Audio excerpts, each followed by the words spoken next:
video vamos a hablar acerca del génesis de la oración. ¿Dónde inicia? ¿Cuál es el principio de la oración? ¿De qué forma y de qué manera nosotros podemos comprenderlo? Dios creó a la humanidad para reflejar su carácter y personalidad. Dios creó a la humanidad no porque lo necesite. De hecho, la Biblia nos enseña que Dios tiene una relación perfecta de amor, de amistad, de intimidad. Creemos en un Dios que existe en tres personas, el Padre, el Hijo y el Espíritu Santo. Y Dios creó a la humanidad para reflejar su carácter y personalidad. La manera en la cual Dios actúa lo refleja a través del ser humano. Por lo tanto, si ese es el propósito de Dios, ningún ser humano estará satisfecho con la vida hasta que él o ella amen a Dios. Ningún ser humano sobre la tierra tiene satisfacción plena hasta que inicia a comprender que su vida fue diseñada para reflejar el carácter de Dios, para amar a Dios, para reflejar en todo lo que Él es. La verdadera satisfacción entonces se encuentra cuando tú amas a Dios. El hombre fue creado de la esencia de Dios. Por eso este propósito viene de acuerdo con nuestra naturaleza, con aquello que va más allá de lo que adquirimos. El hombre fue creado de la esencia de Dios. Aun por eso siempre depende de Dios como su fuente. El hombre no puede depender de nadie más para ser feliz. Y no podemos revelar la imagen y semejanza de Dios si no entablamos una relación con Él. Entonces el génesis de la oración, el principio de la oración, es conectarnos con nuestra fuente, es relacionarnos con nuestra fuente, es disfrutar de nuestra esencia, es conocer y descubrir de dónde venimos, de dónde provenimos y por qué no encontramos razón a nuestra existencia cuando no entablamos una relación con Dios. Dios creó a la humanidad también para cumplir sus propósitos sobre la tierra. No solamente reflejamos, no solamente damos y somos la imagen y semejanza de Dios, sino que Dios también creó a la humanidad para cumplir sus propósitos aquí en la tierra. El Salmo 115, versículo 16 dice, los cielos le pertenecen al Señor, pero a la humanidad le ha dado la tierra. Es decir, hay áreas en todo el universo que no nos corresponden a nosotros. Pero hay áreas que son exclusivamente de nosotros, que nos corresponde dar lo mejor de nuestra vida, ejercer toda la autoridad, reflejar el poder y la gracia, la gloria de Dios, el poder de Dios. Y eso es aquí en la tierra. El Salmo 115, versículo 16, nos resume el génesis de la oración. Dios desea influenciar la tierra a través de la vida del ser humano. Dios desea derramar todo su poder, Dios desea derramar todas sus bendiciones a la humanidad a través de la misma humanidad. Cuando el hombre comprende esta gran bendición, responsabilidad y privilegio que tiene, cuando las personas entienden esto, entonces iniciamos a gobernar la tierra como Dios desea que lo hagamos. Sin lugar a dudas, los propósitos de Dios, los propósitos que encontramos en la tierra, lo que Dios ha planeado para nosotros, para toda la humanidad, para toda la tierra, porque cuando la Biblia habla en Génesis 1, 26 y 27, que Dios creó al hombre para que enseñoree sobre la tierra, habló sobre los animales, sobre las plantas, sobre el mar, sobre el cielo, sobre la creación, sobre todo. Los propósitos de Dios para el mundo son propósitos de bondad. La verdadera oración siempre te va a llevar a ser bondadoso. Propósitos de productividad. Cuando una persona está teniendo una verdadera comunión con Dios, descubre su esencia, se vuelve productivo. También los propósitos de Dios son creatividad, crear, verdad, gozo, amor. El propósito de Dios no es que el hombre se destruya. Pero Dios es tan comprometido con su palabra que cuando le dio libertad al hombre, el hombre puede decidir si la creatividad la usa para construir o la usa para destruir. Si la capacidad de producir que hay en el ser humano la va a utilizar para poder destruir o para poder dar vida. Dios de esa manera respeta lo que Él mismo ha establecido. El pecado distorsiona completamente todas las cosas. La creatividad, la productividad nos hace mezquinos, no nos deja ser bondadosos, roba la alegría y nos impide ser la imagen y semejanza de Dios. Pero el plan de Dios en sus propósitos es que el hombre gobierne sobre la tierra con productividad, con creatividad, con bondad, con amor, con gozo, con paz. Es reflejar el corazón de Dios. Es por eso que la relación de amor que Dios estableció con la humanidad no está separada del propósito que Dios tiene para la humanidad. Es decir, el amor y el propósito de Dios no están separados. En el amor, Él espera que seamos su imagen y semejanza. Pero eso no quita que podamos cumplir con los propósitos de gobernar como Él desea que lo hagamos. ¿Qué es el reino terrenal? Veamos de qué forma Dios ha establecido el reino terrenal. En esto que estamos hablando, cuando dice el Salmo 116, versículo 15, que el cielo es de Dios y la tierra le ha dado y la humanidad le ha dado la tierra, Dios le dijo a la humanidad: gobiernen sobre mi mundo. Sigue siendo el mundo de Dios. No es que Dios se fue, no es que Dios se aisló y que Dios se desentiende de lo que sucede.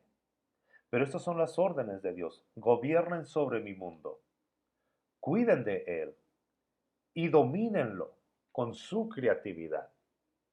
Muchas veces nos preguntamos y nos cuestionamos, ¿por qué Dios permite las guerras? ¿Por qué Dios permite el asesinato? ¿Por qué Dios? Escuche, ¿tú crees que Dios se alegra con esas actitudes? En ninguna manera.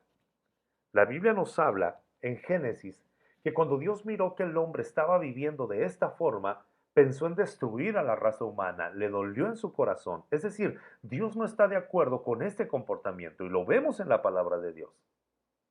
¿Qué fue lo que hizo Dios entonces? Levantó a un hombre llamado Noé junto con su familia, que ese hombre vivía conforme a Dios le agradaba y era una persona íntegra con un corazón agradecido, y Dios lo usó para preservar a la raza humana y para salvar a su familia. Es decir, en medio de todo el desastre que el ser humano estaba provocando, se encontró un hombre digno de confianza para rescatar a la raza humana. Este pasaje de Génesis nos muestra que Dios no está de acuerdo con la destrucción y la maldad del hombre. Pero esas fueron las instrucciones. Gobierna sobre mi mundo, cuida de él. El hombre es el responsable de lo que está sucediendo porque está viviendo alejado de lo que Dios ha planeado. Y domínalo con tu creatividad. Tristemente vemos a hombres y mujeres sumamente creativos, pero para destruir. El hombre entonces debe reflejar el amor y la creatividad del Espíritu de Dios. Dios es rey y Él creó al hombre para expresar su autoridad en este mundo. De esta manera Dios lo creó. Dios nos creó para que fuéramos su descendencia. Él nos creó no para que fuéramos sus esclavos, sino para que fuéramos su descendencia. Porque es un Dios de amor que se relaciona, que le gusta, como dice la palabra de Dios. Dios es el Padre, como un padre se compadece de sus hijos, así se compadece el Señor de los que le buscan. Perdón. Podemos cumplir entonces con los propósitos para los cuales fuimos creados solamente si estamos conectados con nuestra fuente. Si entendemos cuáles son los propósitos y los planes de Dios, entonces vamos a poder cumplir con esos propósitos. Tenemos que definir el génesis de la oración, el principio de la oración es el amor de Dios por la humanidad y la forma en la cual Él se relaciona y los propósitos que Él tiene: creatividad, bondad, productividad, bendición, ayuda. ¿Qué es lo que nos dice Dios? Dios nos dice: deja que gobierne por medio de ti para que puedas apreciar, gozar y compartir mi gobierno. Es decir, tú solamente puedes cumplir tus propósitos que Dios ha diseñado, lo que Dios ha establecido, cuando tú te conectas con Él, cuando vives para Él, cuando le agradas. Entonces Dios no dice, ya lo entendiste, me voy. No, Dios dice, si vives de esta manera, voy a gobernar por medio de ti. Y de esa forma vas a apreciar, vas a gozar y vas a compartir mi gobierno. Vas a vivir de esta manera. Pero ¿qué sucede en el reino espiritual? En el reino espiritual, la humanidad es el medio para llevar a cabo los propósitos de Dios en la tierra. Existe un reino espiritual donde el Señor gobierna, donde Dios soberano gobierna, el Creador gobierna, donde Él sostiene todas las cosas, pero ese reino celestial ocupa el medio terrenal para poder fungir, para poder bendecir, para poder ser conocido. Entonces, la humanidad es el medio para llevar los propósitos de Dios en la tierra. Dios no quiere que el hombre trabaje para Él, sino más bien con Él. Dios no nos ve como empleados suyos, Dios nos creó para su descendencia, es decir, Dios nos ve como sus hijos cuando creemos en su sacrificio. Segundo de Corintios capítulo 6, versículo 1, el apóstol Pablo dice, como colaboradores de Dios, somos colaboradores de Dios. Entonces, la oración es la expresión de la relación del hombre con Dios y la participación en sus propósitos. Ya definimos que la oración no es un ritual, no es una obligación. Entonces, la oración es la expresión de la relación del hombre con Dios y la participación en sus propósitos. Es decir, cuando tú oras, tú le estás diciendo a Dios, Dios, yo quiero relacionarme contigo y quiero participar en tus propósitos. Cuando tú empiezas a orar realmente, te introduces en esta relación con Dios y también participas en los propósitos de Dios. Te repito cuáles son los propósitos de Dios para la humanidad. Propósitos de productividad, propósitos de creatividad, propósitos de bondad, propósitos de amor, propósitos de gozo, propósitos de paz. Todo esto es el corazón de Dios y lo recibes cuando oras realmente. No es un pensamiento egoísta, es un pensamiento que produce, es un pensamiento que crea, es un pensamiento que da amor, que es generoso, es bondadoso, porque reflejas el corazón de Dios. Esto es lo que tú y yo necesitamos comprender y entender. Orar no es un ritual, orar no es una obligación. Cuando oro, me introduzco en una relación con Dios y también me involucro en el cumplimiento de sus propósitos. La naturaleza de la oración entonces es comunicarte con Dios y ser uno con Dios. Un solo pensamiento, un solo sentir, un solo corazón. Eso es orar. Imagínate la libertad que tenemos, la grandeza que Dios nos da, el privilegio que Dios nos da, comunicarnos con Él y ser uno con Él, en pensamiento, en voluntad, en acciones. ¿En dónde está el centro de la oración? El centro de la oración yace entonces en la comunicación o en la comunión con Dios, en unidad de amor y propósito. La oración te va a llevar a amar lo que Dios ama, a hacer lo que Dios le gusta hacer. Orar es convenir con Dios, con el corazón, alma, mente y fuerza para que se cumpla su voluntad. Es estar de acuerdo con Dios en su corazón, en el alma, en la mente, en la fuerza. Es decir, no solamente lo que siento, no solamente lo que conozco, no solamente lo que aprendo, sino también mi fuerza. La verdadera oración siempre te va a llevar a actuar. Cuando oras, Dios te revela su pensamiento. Y cuando actúas, te vuelves esa palabra de Dios para otra persona. Cuando oras, si lo queremos ver de esta manera, cuando oras te vuelves el pensamiento de Dios, porque Dios te está revelando lo que Él desea hacer.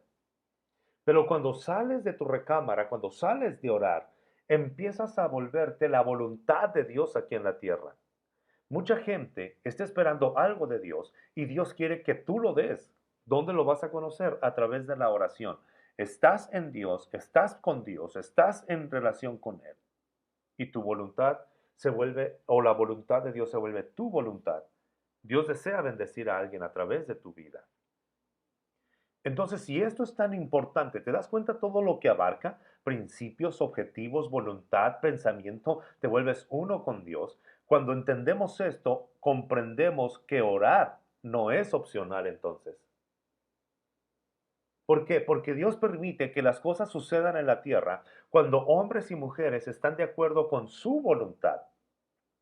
Dios está buscando hombres y mujeres que estén de acuerdo con su voluntad, hombres y mujeres que estén de acuerdo con Él, que vivan como Él, que vivan para Él, y entonces Dios hará que las cosas sucedan. Porque orar es esencial para que la voluntad de Dios sea hecha en la tierra. Orar es esencial para esto, para que la voluntad de Dios se cumpla en tu familia, en tu vida, en tu trabajo, donde vives. El plan de Dios es que el hombre llegue a desear lo que él desea. Es decir, el plan de Dios es que el hombre tenga el mismo corazón de Dios para que gobierne sobre la tierra, para que viva sobre la tierra, para que ejerza autoridad sobre la tierra como Dios ha planeado que sea. La oración es una necesidad entonces para el progreso espiritual y la victoria de nuestras vidas y en el mundo entero. El plan de Dios es que tú sientas lo que Dios siente, que tú veas la vida como Dios la mira, que tú disfrutes en lo que Él disfruta. Y si lo vemos de esta forma, entonces la oración es una necesidad para el progreso espiritual, en la victoria personal y también en el mundo entero. Entonces, si orar no es opcional, orar es un arte que debemos aprender. Entonces, ¿cuál es la materia prima de la oración? La materia prima de la oración es la voluntad de Dios. Debemos descubrir cuál es la voluntad de Dios antes que nuestros deseos. La voluntad de Dios debe de ser el centro de nuestras oraciones. Debe de ser el centro de su intercesión, por lo que tú intercedas, Señor, que se cumpla tu voluntad, que vivamos bajo tu voluntad, que conozcamos tu voluntad. Y debe de ser la fuente de su confianza. Conocer que la voluntad de Dios es perfecta y que no hay nada que pueda detenernos. Y la voluntad de Dios debe de ser la fortaleza de sus oraciones. La voluntad de Dios debe de ser lo que nos fortalece, lo que nos da confianza, debe de ser el centro de nuestra oración, por encima de nuestros propósitos. Si la materia prima es la voluntad de Dios, debemos entender entonces también que orar no significa convencer a Dios para que haga su voluntad. Orar no significa que yo tengo que convencer a Dios de que Él cumpla lo que prometió. Él lo va a cumplir. Pero al orar yo conozco, descubro, disfruto lo que es la oración, lo que es su voluntad, su corazón. Entonces la clave para la oración efectiva es entender el propósito de Dios para tu vida. Dios, ¿qué deseas hacer a través de mí? Dios, ¿qué deseas hacer en mi vida? Dios, ¿qué deseas obrar en mí? Orar es hacer cumplir lo que Dios ya ha propuesto. Iniciamos a orar, iniciamos a platicar con Él y empezamos a conocer lo que Él ya dispuso. Es continuar con su obra de creación y establecimiento de sus planes para la tierra. Eso es orar. Es decir, Dios no nos necesita, pero nos invita a formar parte de su equipo. Y entonces nosotros oramos, platicamos con Él, establecemos su reino y continuamos la obra de creación, algo que Él ya ha dicho que va a hacer, pero que nos invita a colaborar con Él. ¿Te das cuenta? No trabajamos para Él, trabajamos con Él. Todo lo que Dios es y todo lo que Él tiene puede ser recibido por medio de la oración. Esta frase la dijo el hermano Edward Bones, un hombre poderoso en oración, que los libros que él escribió impactan todavía generaciones, pero todo lo que Dios es y todo lo que Él tiene puede ser recibido por medio de la oración. Jesús siempre oró para que se hiciera la voluntad de Dios y luego trabajó para que se cumpliera. Cuando nosotros oramos realmente, no solamente esperamos y somos pasivos, actuamos conforme a lo que Dios nos guía. Y cuando oramos, cumplimos con nuestra responsabilidad. Entonces, orar es ejercer la autoridad que Dios nos ha dado. Pero Dios nos concede lo que pedimos, ¿cuándo? Cuando conocemos, número uno, cuando conocemos su voluntad. Número dos, cuando obedecemos su voluntad. Y número tres, cuando pedimos que se cumpla su voluntad. Cuando nuestro anhelo, cuando nuestro sueño, cuando nuestra pasión es que se cumpla su voluntad. Nuestra oración debe ser una oración con propósito. Es decir, yo ya sé a lo que vengo a presentarme delante de Dios, yo ya sé lo que quiero delante de Dios, su voluntad es su prioridad. Nuestra oración debe ser una oración con propósito, motivada por el conocimiento de la voluntad de Dios. Así es, como debe de ser nuestra oración. Conocemos su voluntad, obedecemos su voluntad y pedimos que se cumpla su voluntad.